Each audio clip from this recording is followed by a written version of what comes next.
Medical council of India team পাঠানোর আবেদন। বাংলার বিভিন্ন হাসপাতালে এমসিআই টিম পাঠানোর আবেদন সুকান্ত মজুমদারের। কেন্দ্রীয় স্বাস্থ্যমন্ত্রীকে চিঠি এবার সুকান্ত মজুমদারের। সেই চিঠিতে তিনি উল্লেখ করেছেন medical council of India team পাঠানোর আবেদন করেছেন। তৃণমূল মুখপাত্র শান্তনু সেনের সঙ্গে আমরা এই মুহূর্তে চেষ্টা করেছি। তার আগে সুকান্ত মজুমদার কি বলছেন একবার শোনাবো।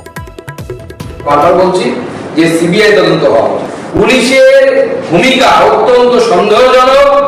পুলিশ এই ঘটনার তদন্ত করতে পারবে না। আমি জেপি নাড্ডা সাহেবকে চিঠিও দিচ্ছি যে প্রয়োজনে এমসিআই টিম পাঠানো, দেখা হোক যে রাজ্য সরকারি মেডিকেল কলেজগুলোতে পরিকাঠামো ঠিক আছে কি নেই। যদি পরিকাঠামো ঠিক না থাকে তাহলে তো সেখানে পড়াশোনা চলতে পারে না। এই মুহূর্তে টেলিফোন লাইনে যোগাযোগ করতে পেরেছে তৃণমূল মুখপাত্র ডক্টর শান্তনু সেনের সঙ্গে। আপনাকে নিউজ 18 বাংলায় স্বাগত জানাই। শান্তনু বাবু, যেখানে আমরা দেখলাম এই ঘটনার 24 ঘন্টার মধ্যেই অভিযুক্তকে গ্রেপ্তার করলো পুলিশ, এবং শুধু তাই নয়, নিরাপত্তা যথেষ্ট জোরদার করা হয়েছে এবং এমএসবিবিকেও সরিয়ে দেওয়া হলো। তারপর সুকান্ত মজুমদারের এই আবেদন কিভাবে দেখছেন? দেখুন, প্রথমত আমি অত্যন্ত দুঃখের সঙ্গে লক্ষ্য করলাম মাননীয় কেন্দ্রীয় প্রতিমন্ত্রী তিনি নিজে জানেন না যে এমসিআই বলে কোনো কিছু এখন আর নেই। মেডিকেল কাউন্সিল অফ ইন্ডিয়া আগে ছিল, তারা খুব ভালো কাজ করতো। এই সুকান্ত বাবুদেরই সরকার গায়ের জোরে সেই এমসিআই কে দুর্নীতিগ্রস্ত বলে অন্যায়ভাবে তকমা দিয়ে গায়ের জোরে অনেক প্রতিবাদ সত্ত্বেও জোর করে ন্যাশনাল মেডিকেল কমিশন তৈরি করেছে, এবং সেই ন্যাশনাল মেডিকেল কমিশনও আদ্যপ্রান্ত দুর্নীতিতে ডুবে রয়েছে।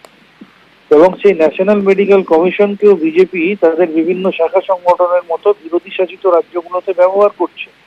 সম্প্রতি সেই ন্যাশনাল মেডিকেল কমিশনের টিম বাংলায় এসে সেখানেও বাংলার বিরুদ্ধে অন্যায়ভাবে বিষোদ্গার করে গেছে। আর সেই ন্যাশনাল মেডিকেল কমিশনের কথাটাই মাননীয় মন্ত্রী নিজে বলতে পারলেন না।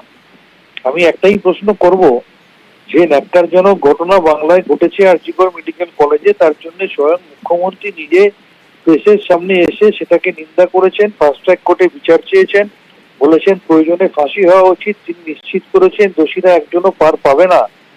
কিন্তু সারা ভারতবর্ষ জুড়ে যখন নারী নির্যাতন হয়, যখন মণিপুরে মহিলাদের ধর্ষণ করে প্যারেড করানো হয়, যখন বিলকিস বানু ধর্ষকদের বিজেপির নেতারা মালা পরায়, যখন মহিলা কুস্তিগীরদের যৌন নির্যাতন করার পরেও ব্রিজভূষণের মতো ছেলেকে এমপির টিকিট দেওয়া হয়, অথবা যখন বেনারস হিন্দু ইউনিভার্সিটি ধর্ষকদের নিয়ে অমিত মালবিয়া আইটি সেল চালায়, তখন সুকান্ত বাবু এবং তার দল কেন চুপ করে থাকে? তারা সেই জবাবটা সবার আগে দিক। অনেক ধন্যবাদ। ধর্ষণ খুনের মতো